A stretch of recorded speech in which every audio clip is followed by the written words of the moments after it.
Hey, what's up? Welcome back to our training series on the Caldwell YouTube channel, How to Start Up, our video series that is walking you through step by step of how to take an idea from concept and make it a reality, how to take your dreams and make them come true. And so last week we talked about the first step that you can take. It's a high level step. It's a simple step, but it's always the first step that I take. And sometimes it's a step that I've used to create success immediately with an idea or a concept. That's establishing your problem, your solution, and your impact. So today, what we're going to talk about is the step 2 of this process, which is finding your market.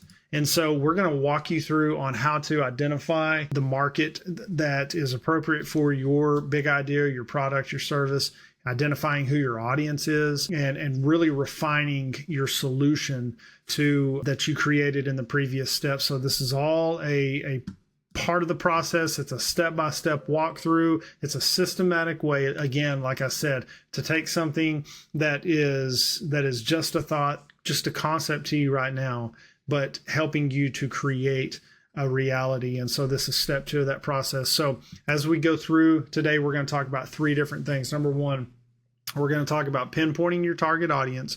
We're going to talk about understanding your customers' needs. And then we're going to talk about validating your idea. So I have to throw out a disclaimer.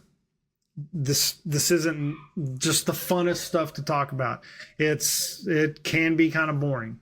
The thing about it is, though, it's necessary. It is extremely necessary. The stuff that you're going to learn today is going to help optimize so many things as you start to build out your product. For example, everything that you're going to learn today, project funders are going to want to know about. You're going to need to be able to very clearly explain these things to people who may invest in your project, whether that's people, whether it's banks, or whether you're a nonprofit and it's donors or foundations or grant funders. You're going to have to be able to really complete the steps that we're going to talk about today in order to optimize your chance of raising as much money for your project or your company or your big idea. Your partners, of course, are going to need to know this. It's so crucial that your employees know it. And then as you start to hire consultants or outside people to come help you, being able to explain what your market is and who your target audience is so important. And especially with marketers, you can talk to marketers, and I talk to them all the time. And a lot of times people reach out to them when they're not ready. And what I mean by when they're not ready, they haven't taken these steps that we're going through, especially this one. So again, it's boring, but it is necessary. It's not only necessary, it is crucial. And so as we go through this, what we are doing, what I'm walking you through is how to do a market analysis, how to effectively analyze a market for a product or a service or a concept. So when you do a market analysis, there's really 5 primary things that you're trying to do. Number 1 is you're trying to define what your market scope is. You're trying to research industry trends. You're trying to analyze preferences and behaviors. You're going to map competitors, and you're going to identify what their gaps are. And then with that, you're able to synthesize your insights. And so what we're going through today is going to help you do a market analysis. And so it's a simple way to do it, but it's an effective way, and it'll help you further add life to your big idea or your dream. So let's start at the very top. The first thing that we want to do as we're going through this process is pinpointing who your target audience is. And so I want to start first with identifying who is your audience. Your audience is any person, place, or thing that will utilize, be affected by, or will purchase your product, service, or project. And so it can be a person, place, or thing that will utilize, be affected by, or will purchase. And so think of it that way. That's who your audience is. And so as we start to go through this, you can see you'll start to understand what I mean by person, place, or thing that will be affected or will utilize and your product, your service, or your project.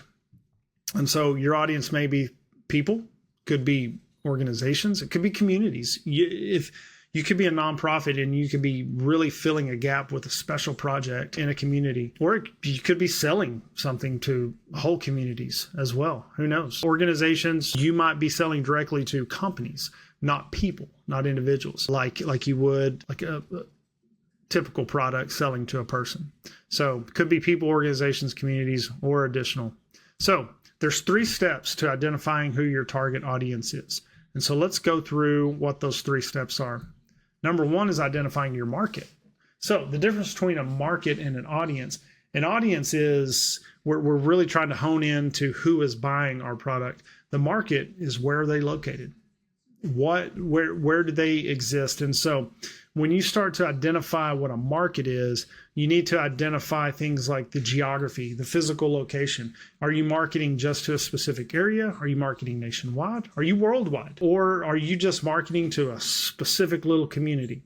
And so you have to define what that is, because as you start defining that, you're able to specifically identify the geography, and then you're able to identify the overall demographics of that market. Demographics like what's the average age in that market? What is what are statistics when it comes to ethnicity, to gender, to additional identifying information. And that's going to help you understand what your market is. It helps you analyze your market, helps you understand the psychographics of that market, the way that they do things, what they're thinking. We just had an election. Are they more conservative? Are they more liberal? There's different cultures everywhere you go, in different cities, different towns, even different pockets of communities. So you have to start thinking about that. The other part to identifying your market is determining, are you B2B or are you B2C? What I mean is business to business. Does your product, again, do you sell to organizations? Is it business to business? Are you going to be marketing to other businesses? Or are you going to be marketing directly to the consumer, to the customer themselves? And so once you are able to identify what your market is, the specific area that your audience exists, you can start honing in on segmenting your audience. And so what I mean by segmenting is using criteria like age or income or interests to understand and start building out your customer avatar, your customer persona. The key here, the goal here, is to really hone in and try to describe in vivid terms what your ideal customer looks like. And you can do that if even B2B or B2C. But you have to start determining, who is my ideal customer? The premier, the best customer that I'm going to have, what does that ideal person look like? And that leads to developing your customer personas, really explaining in vivid terms, building out your customer avatar. Who is my ideal customer? And I like to try and get it as specific as possible. For example, my ideal customer might be a guy named John. He is an entrepreneur. He's 35 and he's making $100,000 from his business every year. And he wants to grow that and hit a goal of $500,000. That would be my ideal client. I could go in and work with this person and help John with my skill set, my expertise, do the things that he wants to do and accomplish what he wants to do with my skill set.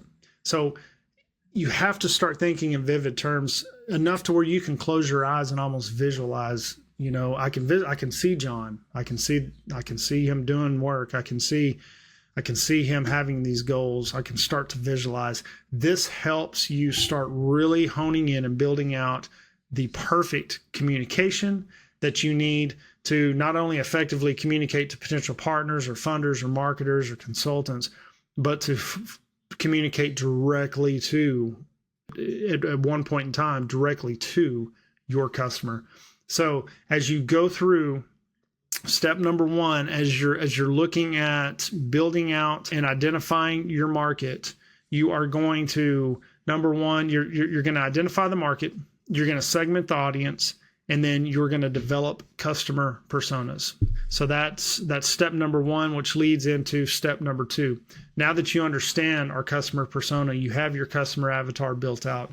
I know it's John. He's 35. He makes $100,000, wants to make $500,000 from his business. I can start to really understand him and start really digging in deep into some, things that he desires and that he needs to accomplish his goals. So there's 2 steps in doing that. Number 1 is you want to analyze pain points. And then number 2, you evaluate their goals. The quick and easy way to do this, my favorite way of doing this, you can ask one question to anybody and immediately begin to understand what their pain points are and then what their goals are. You ask this question: what is most important to you and what causes you the most pain? You can find out so much about someone just by letting them answer that question.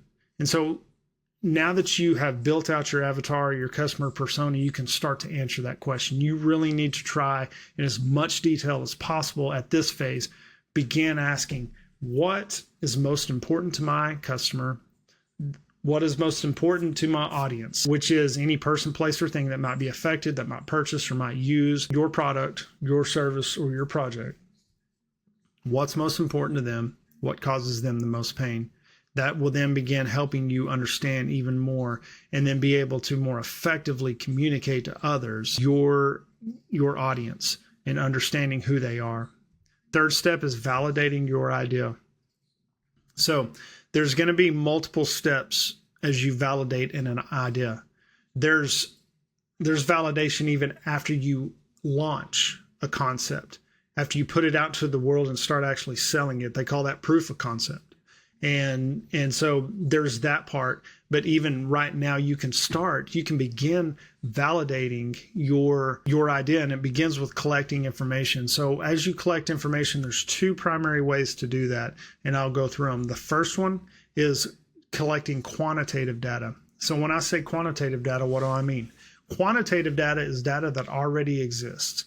It's information that's already out there that has been produced. And so that can be things like census data, Google Trends, that could be reviews online, that could be analyzing pricing. There's a lot of information that already exists. That's quantitative data that's out there. And so as you're looking at quantitative data, there's a couple of things that you really want to look at. Number 1 is market size and demand. You can find a lot about a market, about their size, potential demand. You can find out about their demographics, their psychographics, a lot of information from quantitative data that already exists, like census data or Google Trends, or even other sources, governmental agencies that make it a practice of collecting information and putting it out for the public to know. The other form of collecting quantitative data that you want to do, in addition to market size and demand, is competitor analysis. And so if your product has potential competitors, then you want to look at who those competitors are. You want to identify exactly who they are. You want to look at what their pricing is, what their reviews are, understand what kind of gaps exist for them. Where do you see them receiving the most bad reviews, or where do you see them kind of missing the mark on the product that they're offering, where you might be able to fill a gap? But you need to start identifying, using quantitative data to understand your competitors, but also understanding your market size and potential demand. The second way that you can collect information is by collecting qualitative data. Qualitative data is more subjective, and it's data that you create on your own. You create this data through things like interviews, through focus groups, through surveys, through just listening. This is where you start collecting information about your potential audience, understanding what is most important to them, what causes them the most pain, or even discussing a specific aspect of your product and understanding what their thoughts are. So ways that you can do that through one-on-one interviews with family, with friends, with people you don't know. You can do that through focus groups. Focus groups, you can advertise and maybe offer. What we like to do we'll do surveys, we'll do focus groups, we do interviews, we do online social media listening. One thing that we like to do is offer gift cards. And so we'll say, hey, come join us for this focus group. We want to ask some questions. We want to understand, just have a conversation with you, get some insight. And in return for that, we're going to have a drawing for 3 $150 Amazon gift cards. And so if you come, you're going to automatically be entered in that drawing. You have a chance to win. Offer some incentives. This is when you begin to start being able to engage and really just start picking brains. And this is kind of the beginning parts of marketing, really. And of course, as you collect this information, you want to try to target, people who match your avatar. So in my case, I'd try to find people. Heck, I'd try to find people named John who are 35, small business owners, kind of in that income range that I'd mentioned. There's plenty of them out there that fit that exact precise description. So anyway, that's how you start collecting data. That's how you begin validating your idea.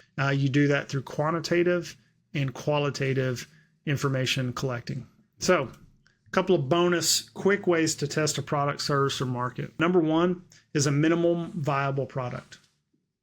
A minimum viable product is just it's a test version. It's a beta version of something. So like if it's an app, maybe it's just a scaled down version of the app. If it's a product, it's not a fully functioning product, but it's a demo. It's something that gives people the opportunity where they can see, learn, and gather information on, and then gives you the opportunity to collect feedback from that. If it's a service, say you want to be a trainer at the gym, and you want to start a company where you train people on how to lift weights and work out, you can create a minimum viable product by holding a group class for free to come and learn 3 important things about how to work out and optimize your workout. In that you begin to have the opportunity of engaging with potential customers, potential clients, show them how you work, and start understanding and validating whether what you're trying to do is going to work and whether or not there would be a good customer base or a lot of interest for it. Another way to do this, I like doing this, is creating just a landing page that just has information. It's a landing page that you could connect. You could run some quick ads on Facebook saying, hey, I have this product, I have this service, check it out, click here. It goes to a landing page. On that landing page, it provides information. You can start begin testing interest just by putting a lead magnet on there that just says, hey, if you're interested in this, you want to learn more as we roll this product out or service out, sign up and we'll put you on our newsletter. Just by, the number of people that sign up and express interest, you start validating your product. This is a great way to validate a service as well, by the way. And so those are 2 quick ways to test a product that is very inexpensive, but that also still begins the process of you engaging with your potential customers and your clients. So a recap, we're identifying what our market is. This is step 2. Again, maybe you were interested in this. I like this stuff, and I know it can be boring, but it's so essential. But the key tips, the things that we have to do as we're working through this process is identify who our audience is, really precisely be able to identify who our audience is, where they live, what market they're in, validate our ideas, and let that refine our solutions as we continue taking these steps and moving forward in the process of taking something from idea taking a concept from idea to implementation. So I hope you enjoyed this time. Stay tuned. Step number 3, we're going to talk about refining your business model, how to build out a business model. So if you're liking what you see, please share these videos. Also subscribe to the channel for more insights. Leave reviews. That always helps and it something out of it. So I hope you enjoyed this, and we will see you next time.